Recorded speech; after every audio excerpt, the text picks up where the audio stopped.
I'd like it to be more of an open discussion because there's just so much information that I found when I was doing all my reading and stuff, trying to put this all together, that it's almost overwhelming how much stuff that you find out there concerning Christmas and what it came out of and what it is today.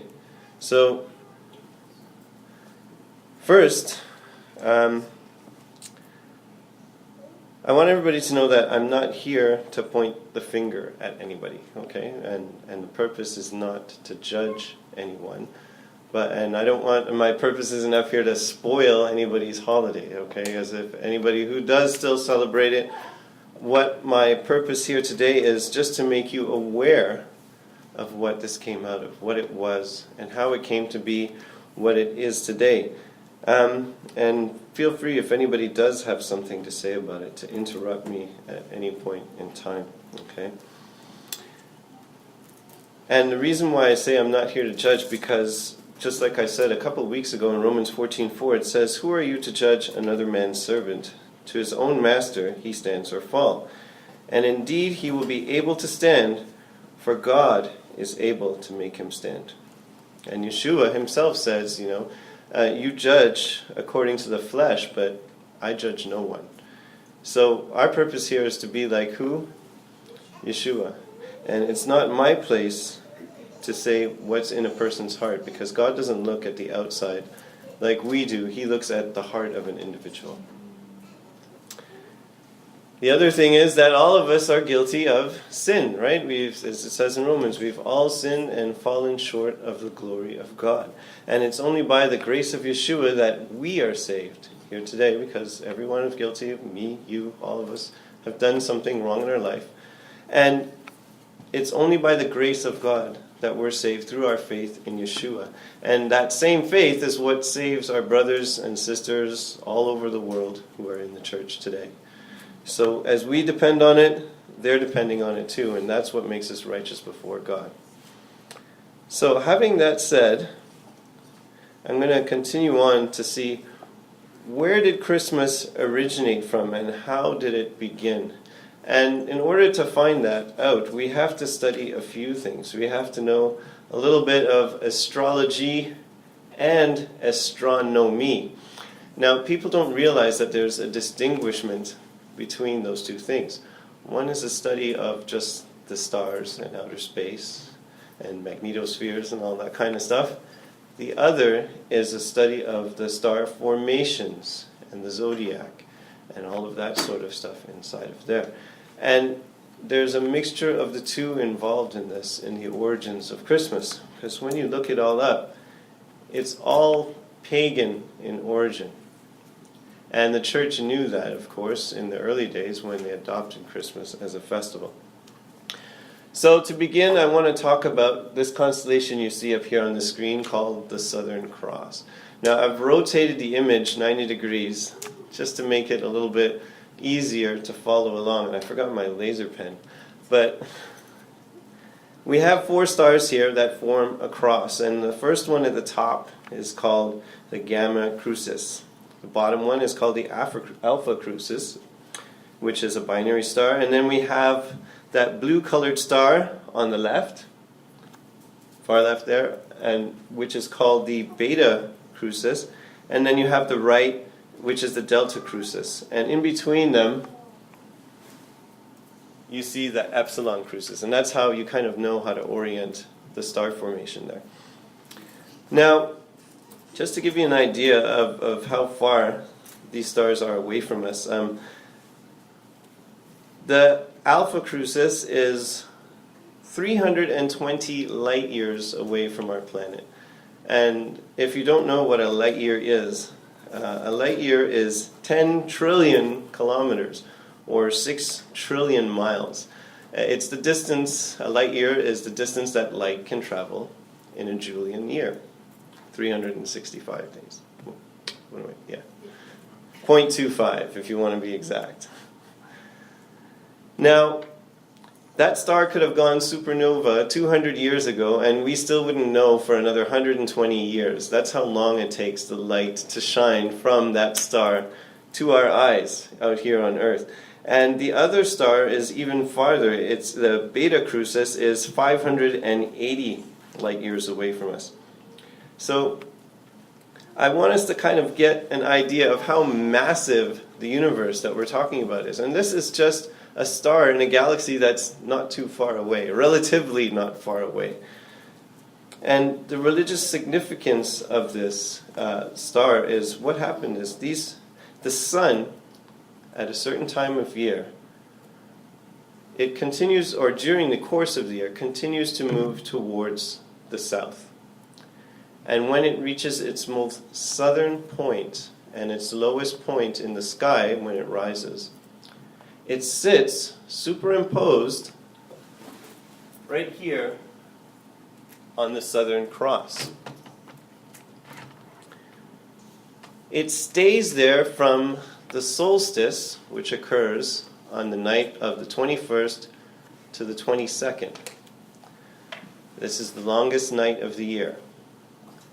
And it remains there for, guess how long? 3 days. On the third day, the sun starts to move 1 degree north again. And the days start to get longer.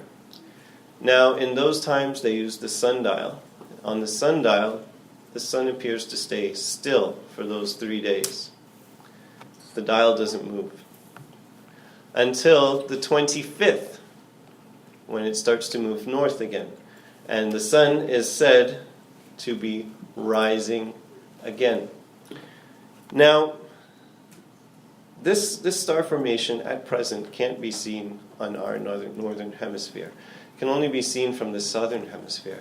At maximum, you can see it from 25 degrees north latitude. And I don't know if you're familiar with the latitude lines around the Earth. If you were to look at the sphere from the equator, go up 25 degrees on an angle, that ring would be 25 degrees north latitude. From that position, that's the highest position you can see on the planet. You can see that star formation. And what I find interesting is in the time of Yeshua's birth, you could see it from 32 degrees north latitude, which means you could have seen it over Jerusalem during the time of the birth. And that has some significance as well, as you'll see later when we discuss a little bit more about the stars. So here is a picture of what we would know as Orion's belt.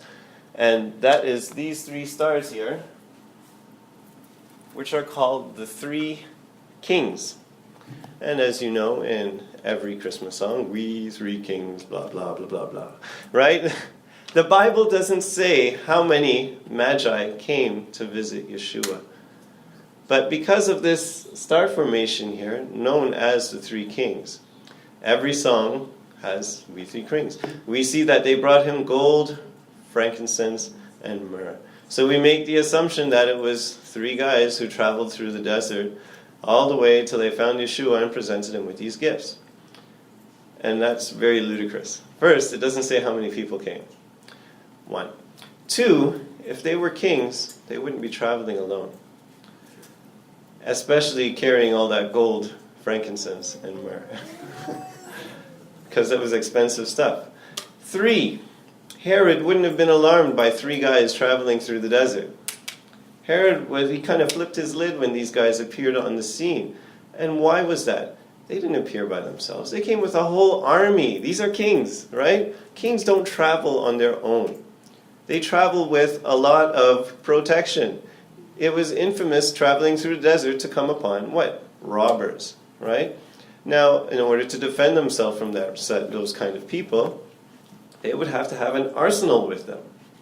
They couldn't just come with about 16 guys because the robbers would probably overpower them. They would travel with an entire army of people to protect them. So that's something that we have to consider as well.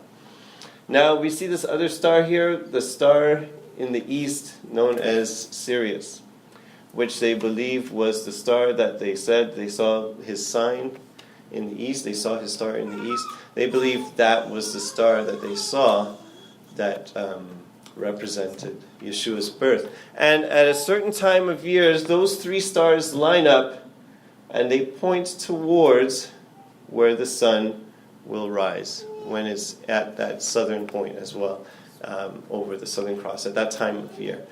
Now, Jerusalem is known as the house of bread, or Bethlehem, I should say, is house of bread when you translate it. And also in the star formations, you will see there is a formation that is also referred to by the same name. And it also is tied in with this image that we see here right now. I couldn't find something to depict it for you, and it's a little bit difficult to explain. But you can see very plainly that according to all these astronomy beliefs, that the story is written in the stars, and you can't get away from that. And I don't think it's good or healthy to ignore that. But I also, on the same token, don't want you to delve into zodiacs and all of that stuff, because the source of that information we'll talk about a little bit later on in this discussion is wrong. And delving into that kind of stuff is totally just a wrong practice. Please do not get involved in that, okay? I'm not going to discuss this just as yet. But when the sun, out of this star formations that I've shown you so far, the sun sitting on the Southern Cross, a lot of this is where a lot of religions were birthed out of, as far as false deities like Horus and other deities along that way, the sun god, anything to do along that line, they were all birthed out of this star formation that we saw earlier on, the Southern Cross. And dying on the cross, rising 3 days later, this is nothing new in the sense of religious practice, and was practiced long before the death and resurrection of Yeshua. And a lot of teachers will try, when I say teachers, I mean people who are opposing our faith, they will try to use this to disprove the Bible and say, well, it's just another astrological book, another astrological religion, and, you're no different than anybody else who worships Horus or the sun god or anything else along that line. And I'm going to show you that, no, that's not true. Because a lot of people will also point to fables like the story of Gilgamesh and say, well, yeah, this Noah's flood. There you go. Your story's not original. Or they'll look at the Ten Commandments and say, well, that came out of the Book of the Dead, spell 125. And if you go and look these things up, you'll see, yes, there are a few similarities. But where did it actually come from? I'm going to skip this slide for a moment. And if we read Psalms 19, verse 1, it says, "The heavens declare the glory of God, and the firmament shows his handiwork. Day unto day utters speech." Who's uttering the speech? We have to think about that. "And night unto night reveals knowledge." What is revealing the knowledge? "There is no speech nor language where their voice is not heard." Whose voice are we referring to? "Their line has gone out through all the earth, their words to the end of the world. In them he has set a tabernacle for the sun," S-U-N, not S-O-N, "which is like a bridegroom coming out of his chamber, and rejoices like a strong man to run its race. Its rising from one end of heaven, and its circuit to the other end, and there is nothing hidden from its heat." So we can see here that David is talking about the star formations in this beginning portion in the first 6 verses of Psalm 19. If we flip to Genesis chapter 1, verse 14, it says, "Then God said, let there be lights in the firmament of the heavens to divide the day from the night." And here's the key. "Let them be for signs and seasons, and for days and years." Let them be for lights in the firmament of the heavens, to give light on the earth, and it was so. Then God made the two great lights, the greater to rule by day, and the lesser to rule by night, and he made the stars also. And he set them in the firmament of the heaven to give light on the earth, and to rule over the day and over the night, and to divide the light from the darkness. And God saw that it was good. Now you can see that the stars were created for signs and for seasons. Who created the stars? It's right there. Who created their meaning? It's still right there. Why is it that we are afraid of the interpretation of these things? And why is it that we let people use them to dismay us or shake our faith? Because a lot of free thinkers, a lot of Satanists along that line will use that to shake your faith. They will say that, oh yeah, it's just another astrological book. Well, no. We can see that right here it says that God created it for signs and for seasons. Now, if you look at these other false deities and you put them up against the Son of God, which is what a lot of DVDs or articles or people trying to disprove Yeshua have done. And there was one particular article, and I'm taking it out of their article, that tried to use these criteria, these 9 criteria here. Virgin born, the Son of God, performed miracles, communal meal of bread and wine, crucified, resurrected, ascended, descended, and divine judge and a savior. If you look at these 9 criteria, they try to compare the other false deities, and they had a list of 17 of them, which I won't mention right now. And they put them up against these criteria. It was terrible. It was just disgusting. When you see that what they tried to fit into these criteria, first of all, it was pitiful. The virgin birth, it was bad. It was the Son of God, that was also bad. Perform miracles, it was very lame. The excuses they tried to use to say, okay, well, look at these similarities. But nonetheless, any one particular deity could only fulfill about 3 requirements, 4 at most. I think I came across one that fulfilled 5. Whereas we have Yeshua, who fulfilled every last one of them, and then some. Because when you look at the Torah, the Tanakh, and everything that we consider the Old Testament, and the prophets, major and minor, there are well over 300 prophecies about Yeshua, and some believe over 425, to be exact. I had a sheet with stats. I think I forgot it in my bag. But I'm going to tell you off the top of my head what I remember. And it was a book of statistics that said the probability of any person being able to fulfill these things. So the first one is, from the time of the creation of the world to the time of Yeshua, there was an estimated 250 million people born and died. For one person to have been born of a virgin, a son of God, performed great miracles, been crucified, resurrected, ascended, descended, be a divine judge and savior. I left out one on purpose because that one wasn't included in that stat. It was 8 criteria, was 1 times 10 to the power of 28, I believe it is. I don't know what that number is. I don't know if you know what that number is, but I've never seen a number with 28 zeros behind it. There's no name for it as far as I know. For a person to have, what was the other one? For a person to have been born and fulfilled all of those prophecies, okay? And before I give you that number, the amount of electrons, does anybody know what an electron is from, your basic physics and science? Electrons orbit around atoms, right? Atoms have a nucleus.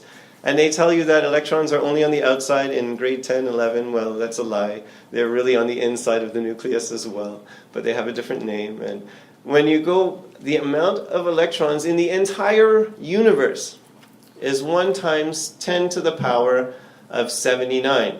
Again, another huge number that we can't really appreciate. The possibility of somebody fulfilling all of the prophecies written about Yeshua in the Old Testament is 1 times 10 to the power of, there's your number, 157. Basically, it is mathematically impossible for any one person to have fulfilled that. But we can see time and time again through the Word and the New Testament, or the Brit Hadashah, that the apostles and Paul, through their writings, have proven that Yeshua fulfilled all the things that were written about him in the Word. So, statistically speaking, Yeshua is an impossibility. The astronomy behind it, it exists. Should we run away from it? I don't think so. Should we delve into that?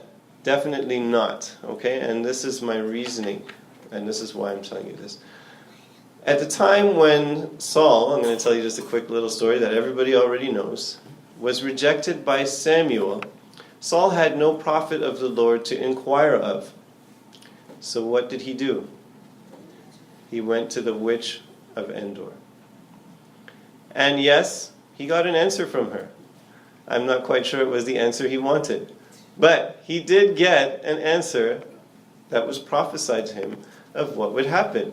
And I can't really say it was from her, but they say in the Bible it records the spirit of Samuel rose and spoke to him through her, right? And told him that he and his sons would die in battle that day, and that he would be in the grave.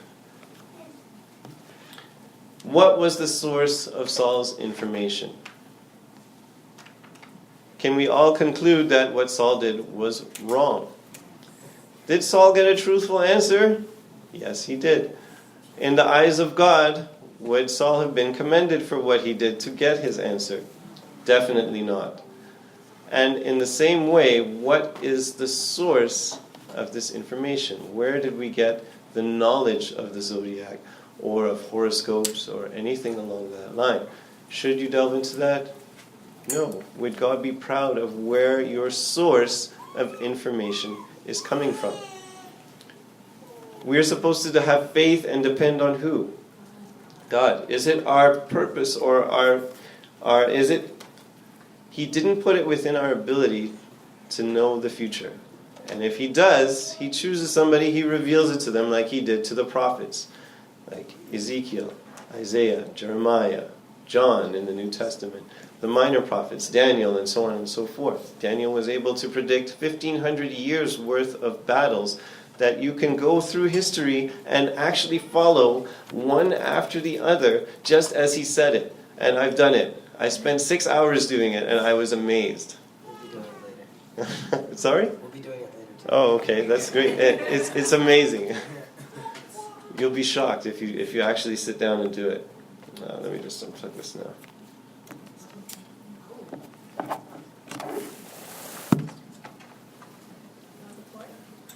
No, that's okay. Sorry, I was going to shut this down here.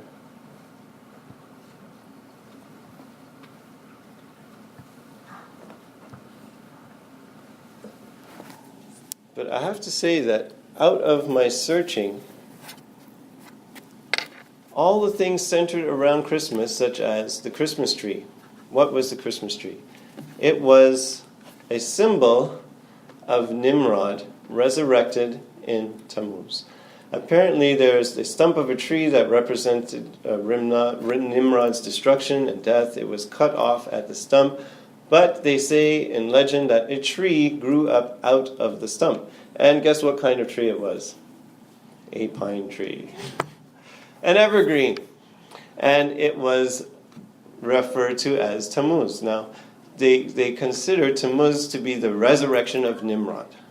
And the pine tree is noted by Romans and other people of that time to have special powers because it stayed green all year long, as well as the holly and the mistletoe. Holly actually bears fruit in the wintertime. And that's why they figured that, oh, well, this tree overcomes the winter, which was a symbol of death to them. because the days grew shorter, the climate changed, snow came along, the plants stopped growing, things died. They thought of it as a time of death. Where did the lights come from? Well, along this time of death, or the season of death, they believed that evil spirits were able to roam the earth. So, in order to ward off the evil spirits, what would they do? They would light candles and stick them all over the house. And this candle, this light, was supposed to ward off the evil spirits, along with decorating their homes with wreaths made of pine and holly. And those things were to ward, as we said earlier, they thought had special powers to overcome death. Christmas was a very lewd day back in the day of Rome and even the Chaldeans. It was a day where there were lots of lewd sexual practices and all kinds of things that happened on that day. It was also at a time a celebration of the dead because of what I told you earlier. They thought that these spirits were roaming the earth at that time. They would dress up and put on masks and paint their faces and parade around in the streets with these symbols of death. Then they would drink and party and carry on for quite some time. And if you've ever heard of the song, The 12 Days of Christmas, or, well, out of the Yule festival, which is exactly the same festival, stems out of the same thing, and it was just out of a more Germanic type of folklore, that they would take a log, a giant log, and they would burn it. And as long as the log was burning, they were partying. So if you partied till you dropped, you fell asleep, you woke up, you looked over at the log, it was still burning, you were still partying. And the log would last about 12 days. So the 12 days of Christmas comes out of that tradition. Yuletide, Yule, a Yule log that you see, the nice little cake with the holly on it. It all comes out of that same tradition. Santa Claus. Where did Santa come from? Santa, they believe, comes out of a number of things because there's a lot of cultures with Santa Claus inside of it.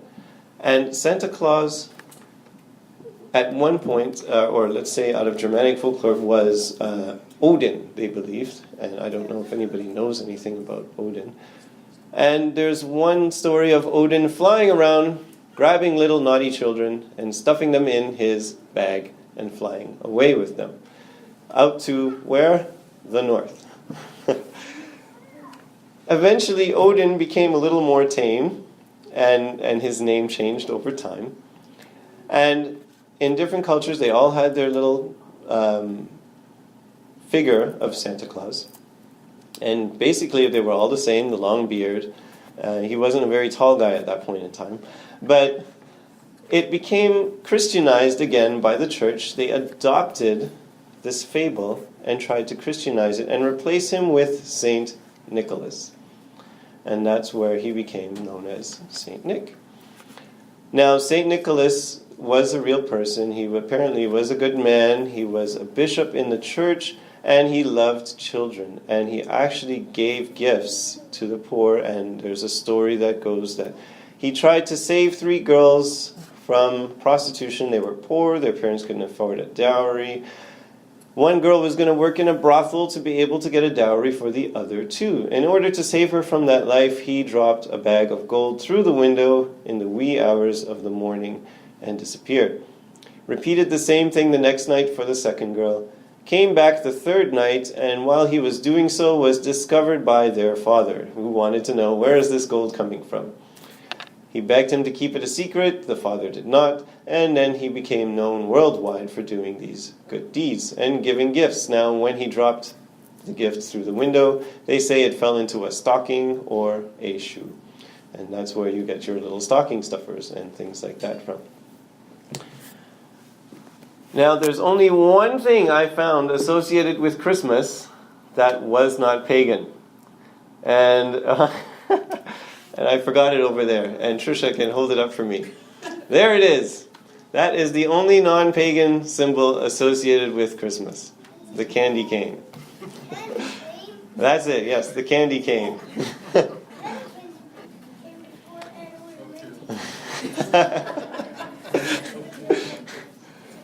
Now, the candy cane apparently was invented by the Christians way back in, I can't remember the year exactly.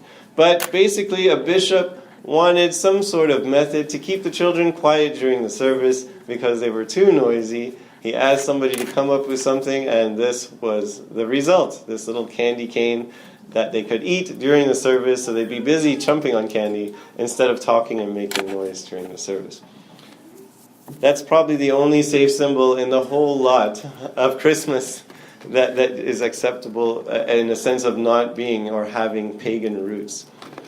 Gift giving was also a pagan custom.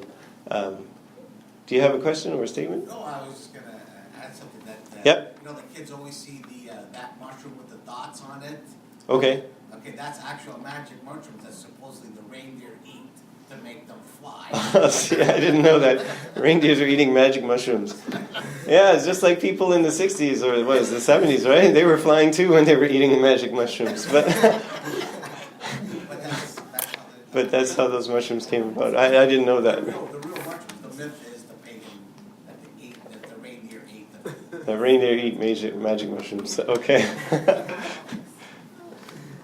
So as you see, everything associated with it, gift giving was also a pagan custom at the time of Saturnalia, which was the name of the festival when the Romans celebrated it. It was not called Christmas, of course, at the time. Saturnalia, as I was telling you, was a very rogue feast. They would give gifts to one another. They would pick the wildest person in the household, and they would make him the king of the house, because they knew they could count on this guy to do everything that they shouldn't be doing, to be involved in all kinds of drunkenness and revelry, and he would be in charge for the days that they would be celebrating the festival, and anything he said to do, you had to do it. Now, I'm going to ask you. The church, I know that they meant well, before I say this next thing. They meant well when they tried to stop people from celebrating this festival and tried to Christianize it, okay? Now, in the time of Constantine, he moved the day of worship to Sunday. Shortly after that, in 325 AD, the bishops made Christmas the new festival. They said, okay, on this day of Saturnalia, we're going to celebrate the birth of Christ, and we want you people to stop all this wrongness and to participate in celebrating the birth of Christ. And in order to make it more palatable, we're going to adopt all the customs, but we're going to change the meanings. We're going to change the meanings of the lights, we'll change the meaning of the tree, we'll change the meaning of the holly and all of that stuff, and the gift giving. And we're going to have this as a time to focus on the Lord. How is that any different, I want to ask you now, than what was happening in the days that Israel was worshiping the Baals and mixing the worship of Baal with the worship of God? Because as far as they were concerned, they were not worshiping some foreign god. They kind of associated him with God. Why? Well, from what I've showed you already of astronomy, which they were quite familiar with, because even now there are still synagogues that exist, like buildings and relics, that have a zodiac on the floor of the synagogue. So these things were not unfamiliar to these people. They knew of all of this stuff. And the way they were able to mold things together is because the stories somewhat fit. They were similar. Now, how is that different than what was being done by the Roman Church in the early 300 AD? 400 AD is when it became a law, and they actually enforced the celebration of Christmas. Now they were forcing people to stay away from the lewd practices and to celebrate Christmas time. But it wasn't such a bad thing at that time, because it wasn't much different than what it was before. Instead of worshiping the sun god, they worshipped the Son of God. They still had their tree, they still had their lights, they still had their gifts. They were able to party, but just not as wild as they were before. The Puritans in, I think it was the 1500s, made Christmas illegal in Britain because they knew what Christmas came out of. It was when they came into power, Christmas became illegal. You were not permitted to celebrate it. And for 18 years, Christmas was an illegal holiday. And that's how it became something celebrated amongst families, because the people who did hold a celebration had to do it underground. They had to do it in the privacy of their homes. Nobody could know about it. And for 18 years, the people who kept the custom were doing it in their homes quietly so nobody would know, and with their families, and that's kind of where they believe it became a family time, because at first it was a community festival. Everybody went out into the streets and partied together. Women, men, children alike. Back to my question. How are we as the church, well, I shouldn't say we because we don't celebrate Christmas, but how is the church, and I don't mean to point the finger at them either, okay? Any different now than they were then? Because the church basically knows nothing about the feasts of God that we see in Leviticus 23. Most people don't know about Pesach, about Shavuot, about Sukkot, Yom Kippur, Yom Teruah. Those are foreign things to them. And you tell them and they'll be like, oh yeah, isn't that somewhere in the Old Testament? But they have no idea what it's about.